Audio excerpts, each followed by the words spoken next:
Public Library Podcast. I'm your host, Michael Rivera, and today we're discussing the new and updated programming spaces being implemented at libraries across the county.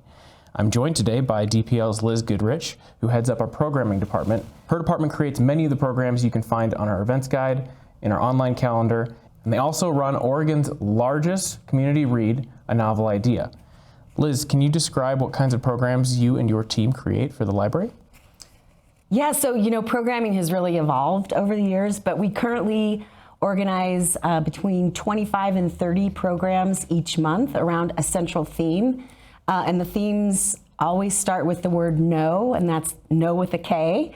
So for example, this month in November, our theme is No Revolutions. And we're looking at all kinds of revolutionary kinds of things, all aspects of revolution. So we're looking at the French Revolution through a wine and cheese program. We're looking at protest songs. We keep our themes really big and broad, and that allows the team to be really creative. And we have a really creative bunch of programmers that really put those themes to good use. Mm-hmm.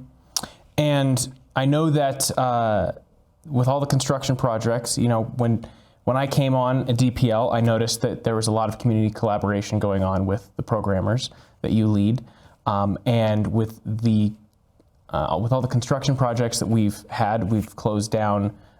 Redmond has a temporary space that doesn't have as large of a community room. Lapine just reopened, and we're sitting in the new and beautiful community space. It's lovely. And Sisters is about to reopen. But in the meantime, what kind of community collaborations did your team have to kind of create to keep programs going in those communities? Yeah, I think my team, I'm not sure we really understood the ramifications on programming, that all these building projects, what was going to happen to our team. But it's really been a joyful experience. We've really created some wonderful partnerships with businesses and other community partner spaces that have allowed us to continue doing programming out in the communities. So for example, we've been holding programs in Redmond at the High Desert Music Hall. It's a great space for performances and also for smaller, sort of more intimate affairs. And they have really welcomed us in. And to be 100% honest, when we go back full time into our buildings, whether it's Sisters or back in Redmond, we're going to continue doing some of these programs out in the space because it's really it's a delightful surprise for people to see the library outside of the building. And it really expands what we're able to do. But the relationships that we've built out in Sisters and in Redmond and in Lapine, I think they're relationships that will continue even after all of our buildings are open. Mm-hmm. And that makes a ton of sense because a lot of the programming that I see your team doing involves a lot of collaboration with experts in the community coming in to give presentations. And so sometimes I'm sure that you find great opportunities to do those programs in a setting that really matches the kinds of programs that you're running. We like you mentioned, we bring in people to be the content of the programs. And, we do bring people from outside of the area, but we rely heavily on the expertise and the creatives that live in Deschutes County. Really just a wealth of knowledge and professional people in our community that we put in front of library users to deliver programs that they're passionate about and that they're experts on. And yeah, holding them outside of the buildings, it's delightful, and people are often surprised, like, why is the library doing a program, at the Sisters Fire Hall? Well, first answer is because our building's closed, but the second answer is because it's a beautiful space, and it opens us up to other audience people that might not know that library does programming. Mm-hmm. Awesome. And our communities across the county are experiencing a ton of growth. That's one of the major reasons for the bond that passed in 2020 and why all of our spaces are getting revitalized or being reconstructed, and in some cases, brand new buildings are being opened. So how will programming in spaces like the new Redmond Library or the Stevens Ranch space help your team meet the increased needs of the community? Yeah, libraries, pandemic aside, libraries really started to change about 10 years ago. And, people started to look at libraries as the third space, not their home, not their work, but a place that they could gather in community with others. And Deschutes Public Library really embraced that change.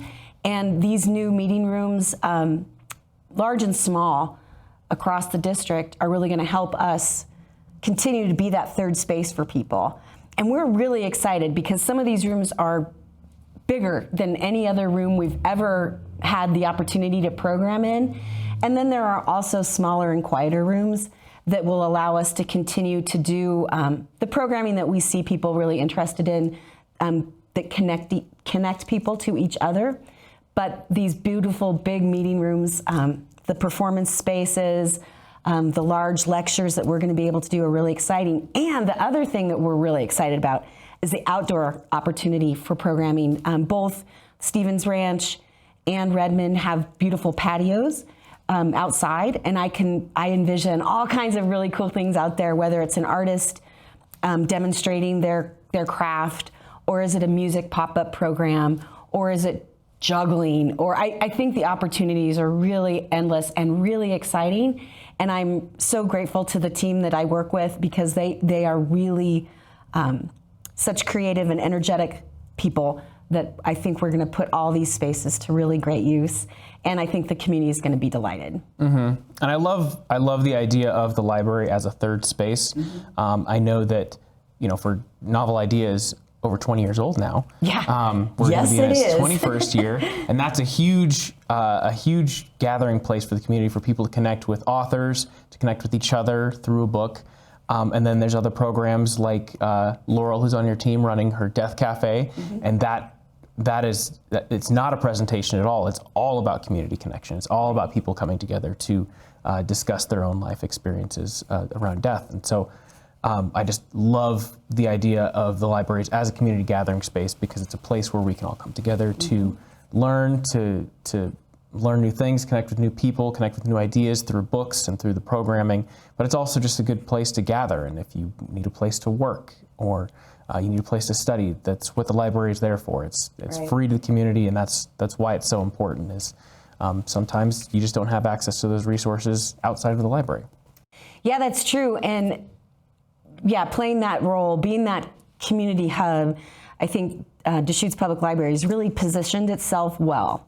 We have lots of partners, we have lots of friends out in the community, and we want to make more. And so always inviting people in, and the meeting rooms, programming rooms are really a great opportunity to do that. We have seen a real shift in how people show up for programs. People love the big, large music presentations or the big name authors and history presentations, but we have seen an uptick in interest in not smaller because they still get great turnout, but these programs that allow for community connection. And we hypothesize that the need to be in community with each other is because we went through the pandemic where everybody was so isolated. And if folks aren't ready to be back in a large setting type program, we have these other smaller, more quiet. We've seen people, Laurel's Death Cafe, for example, and I had a program this last Sunday about homelessness. And after the program, people stayed in the room and talked for about 30 minutes. And we saw people exchanging phone numbers and people talking about getting together outside of a library space. And that's super rewarding and a wonderful byproduct of bringing people together through programming. It's so important right now with how divided everybody is. We need these spaces to come back together and kind of heal from things like the pandemic, but also just to connect. Everybody needs human connection, and any opportunity that we can provide for that is a very valuable one, in my opinion. So now we finally have Lapine open. It's fancy. It's fancy. And Sisters is going to have a very similar space in it. With these two new community rooms, what are you most excited for when it comes to programming in these new spaces? Well, it's very pedestrian, but I'm excited, both in Lapine and Sisters. There's closet space where we can store the tables and chairs. It seems very basic, but for us, for the programming team to be able to walk into a beautiful room and set it up how we need it, and be able to store things away so they're not in the way, is a real gift that we didn't have at all the buildings. I think the new technology that we're going to be able to have access to, sound systems, integrated AV stuff, I'm also excited about that. There's going to be a learning curve for sure, because we're just used to being able to plug in a projector, but now it's a little more high speed. Both the sisters in La Pine have a nice little kitchenette that I think we're going to be able to put to good use.